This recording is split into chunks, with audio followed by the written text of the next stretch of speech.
the President of the United States, Donald J. Trump. Ultimately, these are matters of national security, and perhaps no current issue makes the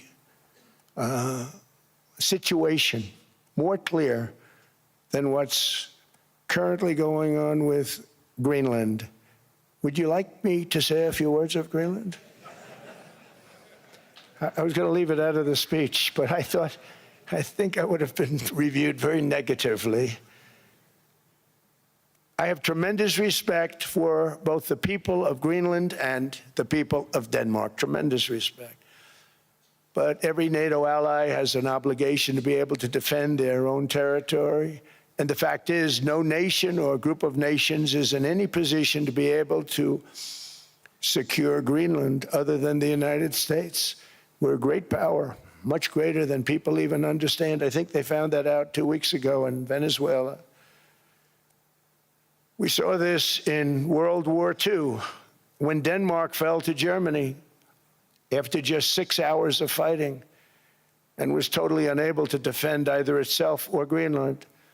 So the United States was then compelled, we did it, we felt an obligation to do it, to send our own forces to hold the Greenland territory, and hold it we did at great cost and expense.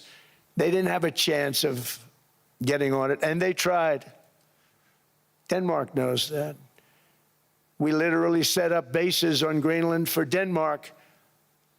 We fought for Denmark. We weren't fighting for anyone else. We were fighting to save it for Denmark. Big, beautiful piece of ice. It's hard to call it land. It's a big piece of ice. But we saved Greenland and successfully prevented our enemies from gaining a foothold in our hemisphere. So we did it for ourselves also. And then after the war, which we won it big. Without us, right now you'd all be speaking German and a little Japanese, perhaps. After the war, we gave Greenland back to Denmark. How stupid were we to do that? But we did it. But we gave it back. But how ungrateful are they now? So now our country and the world face much greater risks than it did ever before because of missiles, because of nuclear, because of weapons of warfare that I can't even talk about. 2 weeks ago, they saw weapons that nobody ever heard of. They weren't able to fire one shot at us. They said, what happened? Everything was discombobulated. They said, we've got them in our sights. Press the trigger, and nothing happened. No anti-aircraft missiles went up. There was one that went up about 30 feet and crashed down right next to the people that sent it. They said, what the hell is going on?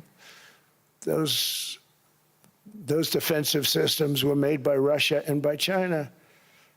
So they're going to go back to the drawing boards, I guess. Greenland is a vast, almost entirely uninhabited and undeveloped territory that's sitting undefended in a key strategic location between the United States, Russia, and China. That's exactly where it is, right smack in the middle.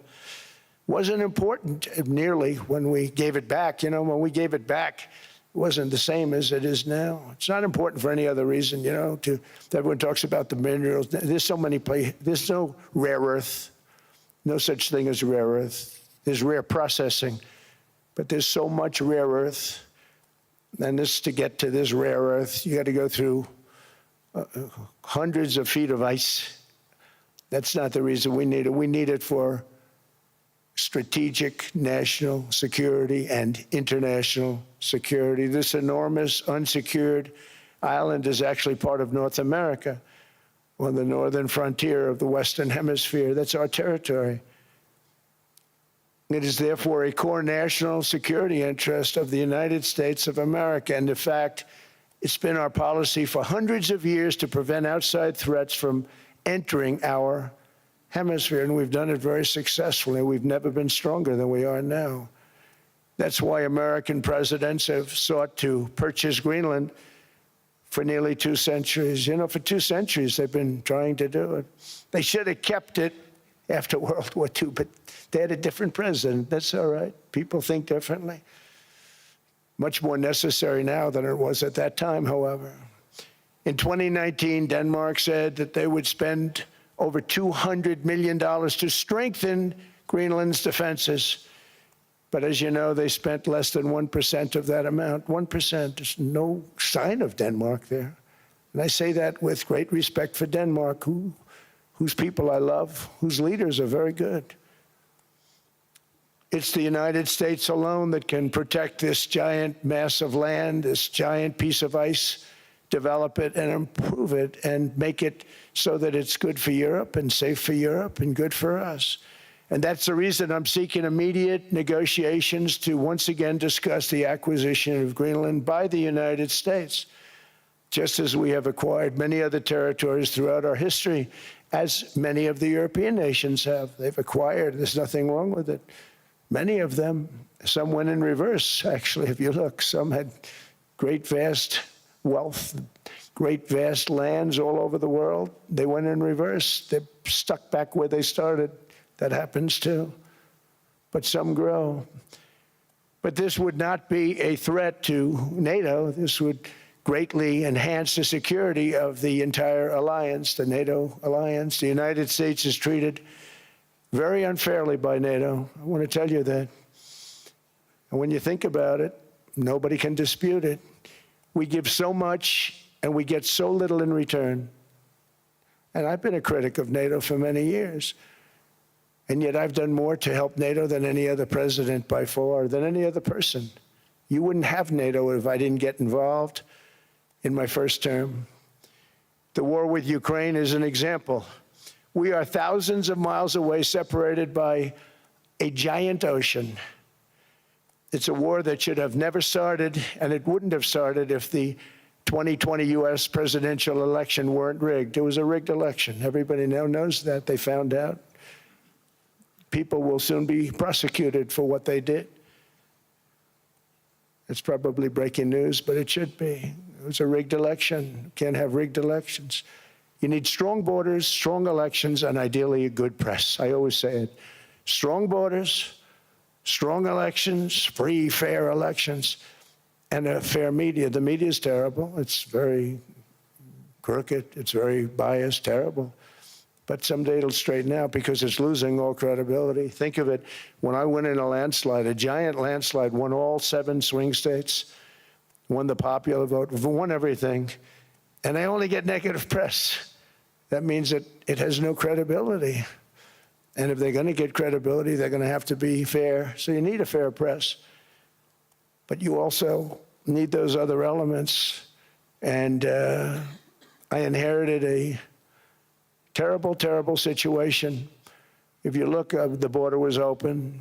The inflation was raging. Everything was bad with the United States when I came into office. But I also inherited a mess with Ukraine and Russia, something that would have never happened. And I know Putin very well. He and I would discuss Ukraine. It was the apple of his eye, but he wasn't going to do anything. I said, Vladimir, you're not doing it. He would never have done it. It was terrible what happened. I could see it happening, too. After I left, I could see it happening. Biden had given Ukraine and NATO $350 billion, a staggering sum, $350 billion. I came in, and just like the southern border, just like inflation, just like our economy, I said, wow, this place is in trouble, meaning our country. All of these things were out of control. But the border was out of control. We fixed it with the strongest border anywhere in the world. And I've now been working on this war for 1 year, during which time I settled 8 other wars. India, Pakistan, I settled other wars that were, Vladimir Putin called me, Armenia, Azerbaijan. He said, I can't believe you settled that one. They were going on for 35 years. I settled it in 1 day. And President Putin called me.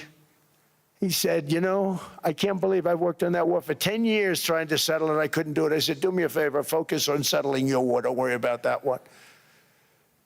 What does the United States get out of all of this work, all of this money, other than death, destruction, and massive amounts of cash going to people who don't appreciate what we do? They don't appreciate what we do.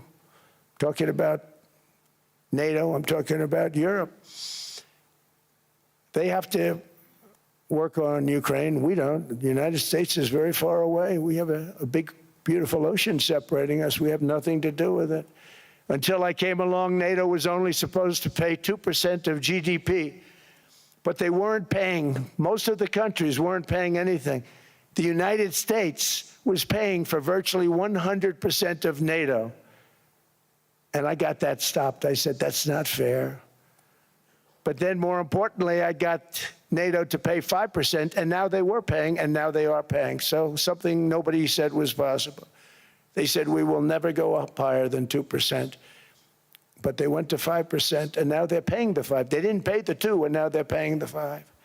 And they're stronger for it, and they have an excellent, by the way, Secretary General, who's possibly in the room. Mark, are you here? Yes, he's here. Hello, Mark. We never asked for anything, and we never got anything. We probably won't get anything unless I decide to use excessive strength and force, where we would be, frankly, unstoppable.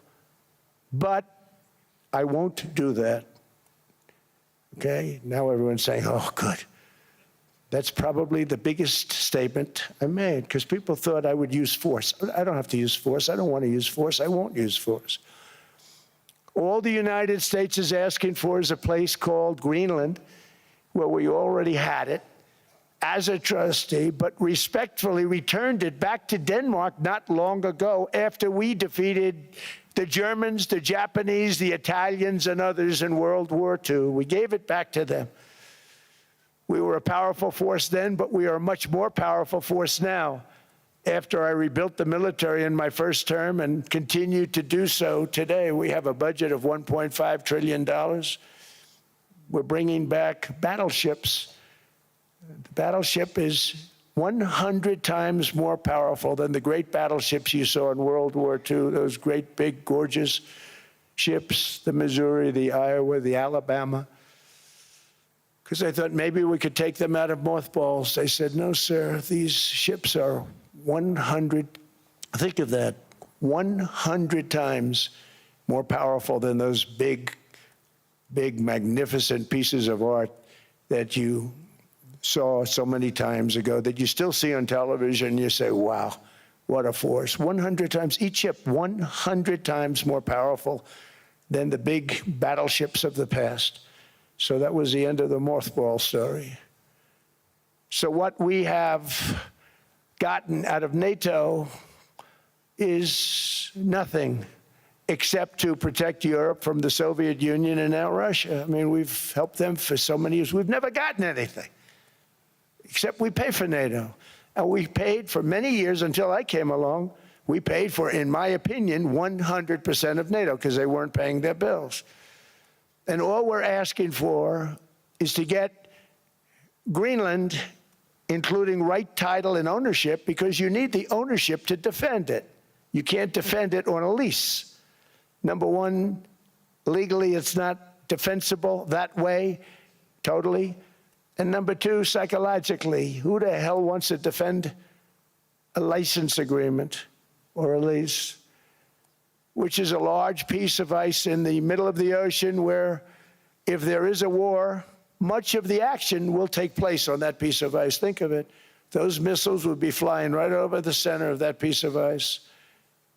All we want from Denmark for national and international security and to keep our very energetic and dangerous potential enemies at bay is this land on which we're going to build the greatest golden dome ever built. We're building a golden dome that's going to, just by its very nature, going to be defending Canada. Canada gets a lot of freebies from us, by the way. They should be grateful also, but they're not. I watched your prime minister yesterday. He wasn't so grateful. But they should be grateful to us. Canada lives because of the United States. Remember that, Mark, the next time you make your statements. What we did for Israel was amazing, but that's nothing compared to what we have planned for the United States, Canada, and the rest of the world. We are going to build a dome like no other. We did it We did it for Israel. And by the way, I told Bibi, stop taking credit for the dome. That's our technology. That's our stuff.